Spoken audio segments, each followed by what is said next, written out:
नमस्कार मित्रों, मेरे स्पिरिचुअल कनेक्ट पर आप सभी लोगों का हार्दिक अभिनंदन है। मित्रों, आज मैं आप लोगों को एक ऐसे भक्त के बारे में बता रही हूँ जिनका कि जूठा बेर भगवान जी ने खाया था जब उनको वनवास हुआ था। तो सभी लोग जानते हैं माता सबरी कितनी अद्भुत, कितनी विलक्षण भक्ता थी।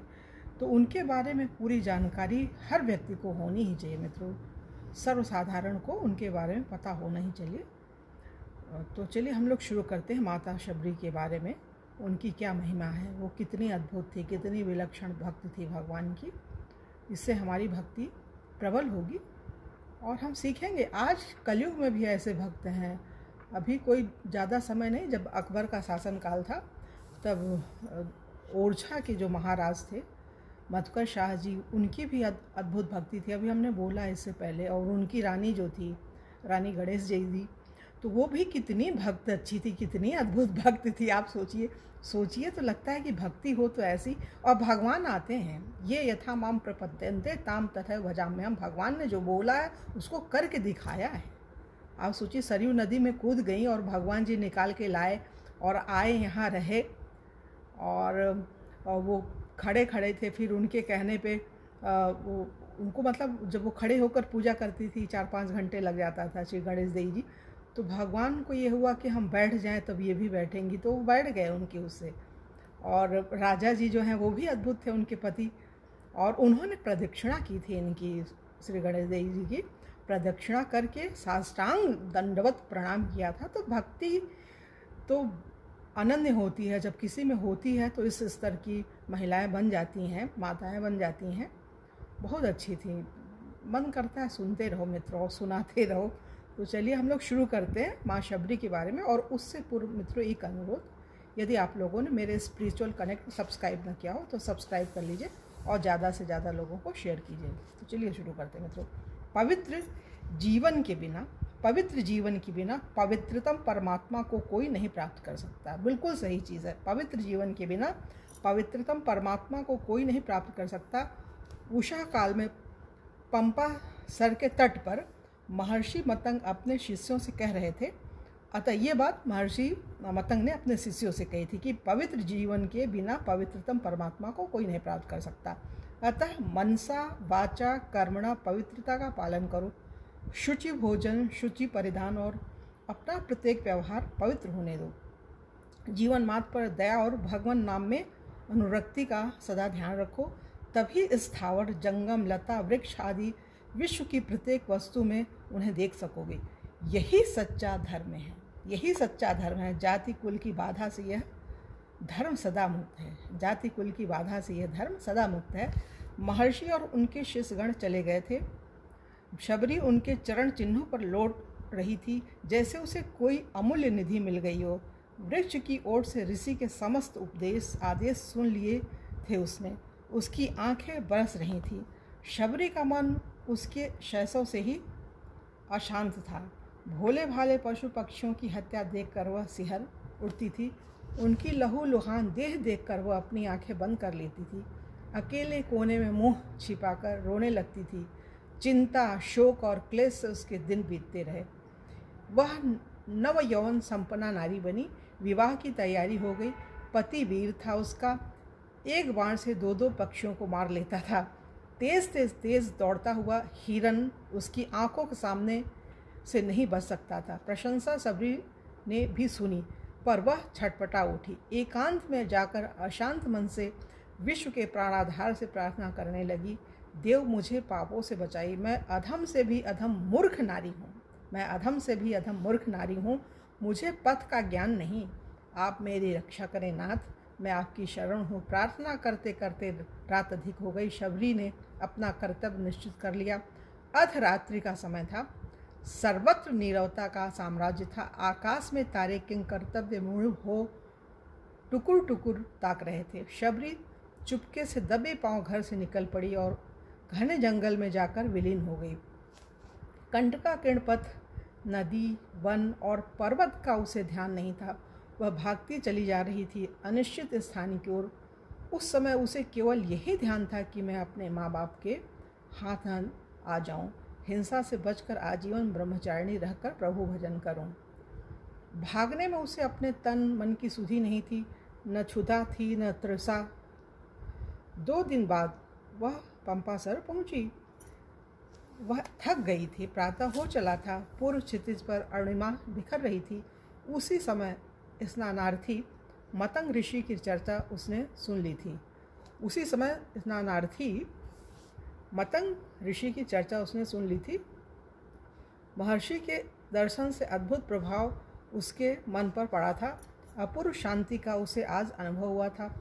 वहीं रहने का उसने निश्चय कर लिया था, पर उसके रहने से ऋषियों के तप में विघ्न पड़ेगा। इस विचार से उसने अपने रहने के लिए ऋषियों के आश्रम से दूर एक छोटी सी कुटिया बना ली। उसने समझ लिया था भगवान के प्राणाधार उनके भक्त होते हैं। भक्तों की कृपा हो जाने पर भगवत दर्शन निश्चय ही हो जाएगा। ये तो भक्ति के मार्ग पर जो चल रहे हैं ना, उनके लिए ये सबरी का ये सुनना बड़ा ज़रूरी है, उनके सबरी माँ सबरी के प्रसंग को। तो उससे भगवान की प्राप्ति में एक सरलता सहजता का अनुभव होएगा और लगेगा कि हाँ, हम भी चल सकते हैं।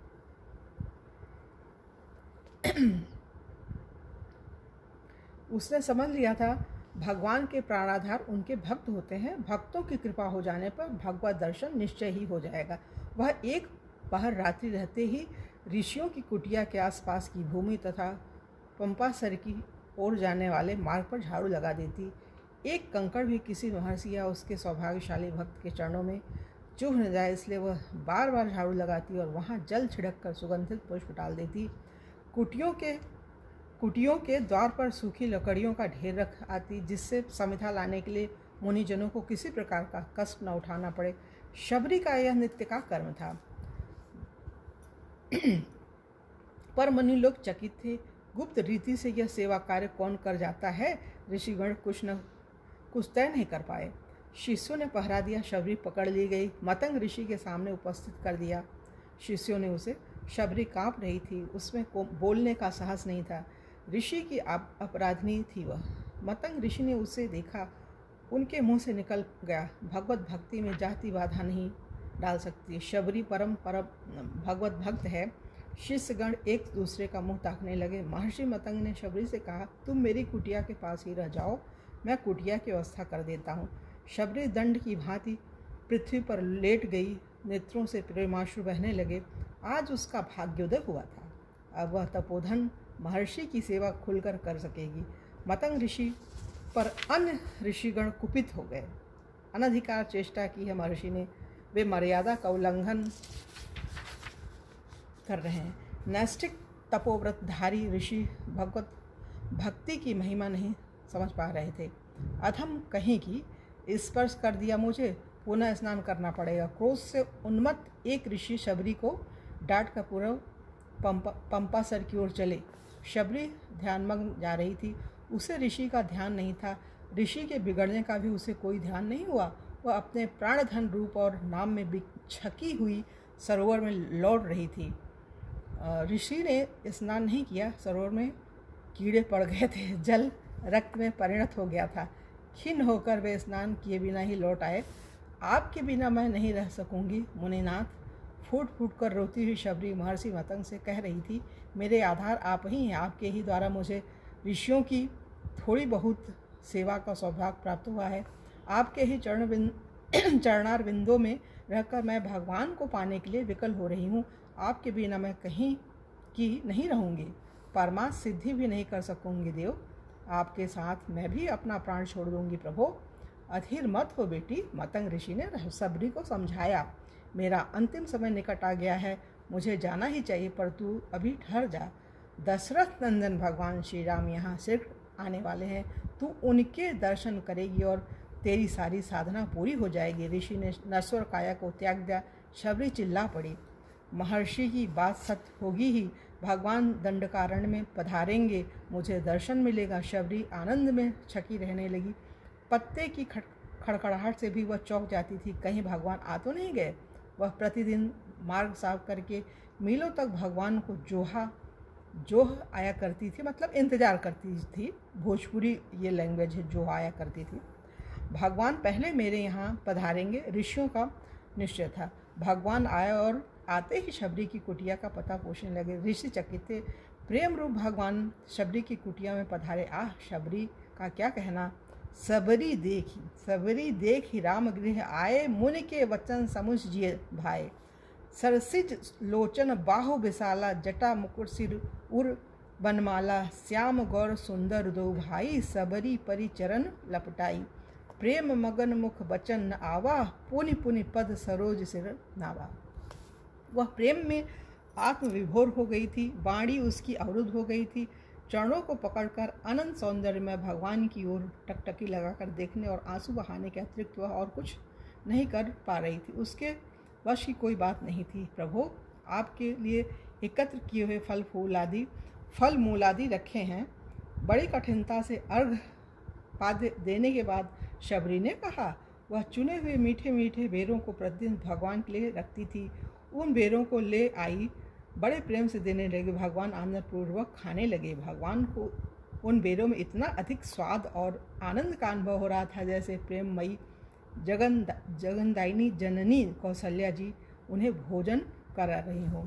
अपनी अभिप्सा पूर्ति देखकर अत्यंत प्रसन्नता से हाथ जोड़कर वह अत्यंत प्रेम से प्रार्थना करने लगी। यही विधि अस्तुति करो तुम्हारी, अधम जाति में जड़मति भारी। अधम ते अधम अधम अति नारी, तिन मैं मतिमंद अघारी। शुद्ध प्रेम और दीनता देकर भगवान ने उत्तर दिया। कह रघुपति सुन भामिनी बाता, कह रघुपति सुन भामिनी बाता। मानव एक भगत करि नाता। फिर भगवान ने उसके सामने नवधा भक्ति का निरूपण किया। इसी बीच में ऋषियों का समुदाय सबरी के आश्रम में भगवान के दर्शन निमित्त आ गया। उस समय ऋषियों का ज्ञानाभिमान लुप्त हो गया था। वे मतंग ऋषि के तिरस्कार के लिए मन ही मन पश्चाताप करने लगे थे। उनके मुंह से निकल गया, शबरी तू धन्य है। पंपासर में कीड़े पड़ने और जल रक्त के रूप में परिणत होने के संबंध में श्री लक्ष्मण जी ने ऋषियों को बताया। मतंग मुनि ने द्वेष एवं बाल ब्रह्मचारिणी सन्यासिनी परम भगवत भक्त और साध्वी शबरी के अपमान करने से तथा आप लोगों के अभिमान से सरोज की यह दुर्दशा हुई है। शबरी की पुनः स्पर्श करते ही वह शुद्ध हो जाएगा। भगवान के आदेशानुसार शबरी ने सरोवर को स्पर्श किया। उसका जल पूर्वक निर्मल हो गया। भगवान उसकी कुटिया से चलने लगे। शबरी अधीर हो गई। चरणों की दृढ़ भक्ति भगवान ने उसे दे ही दी थी। अब उसे कुछ पाना शेष नहीं था। उसकी सारी आकांक्षा प्रभु ने पूरी कर दी थी। अब वह भगवान से विलग होकर किस लिए जीवन धारण करती। ऋषिजनों के सामने ही उसने अपनी पार्थिव देह त्याग दी। ऋषिगण शबरी का जय जयकार करने लगे। धन्य थी शबरी और धन्य थी शबरी की प्रेममयी अद्वितीय भक्ति। यह मित्रों, भक्त तो अद्भुत होते हैं। शबरी वन में निवास करने लगी। इनके मन में साधु संतों की टहल करने की बड़ी इच्छा थी, पर साधु संत सेवा स्वीकार नहीं करेंगे। इसलिए थोड़ी रात रहने पर ही ऋषियों के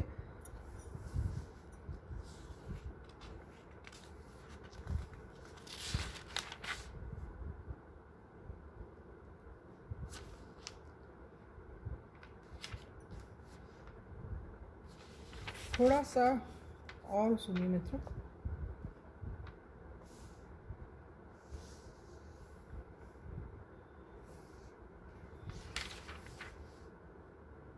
चलिए ठीक है, आगे और सुन लीजिए। वही चीज़ है जो आप लोगों को पता है।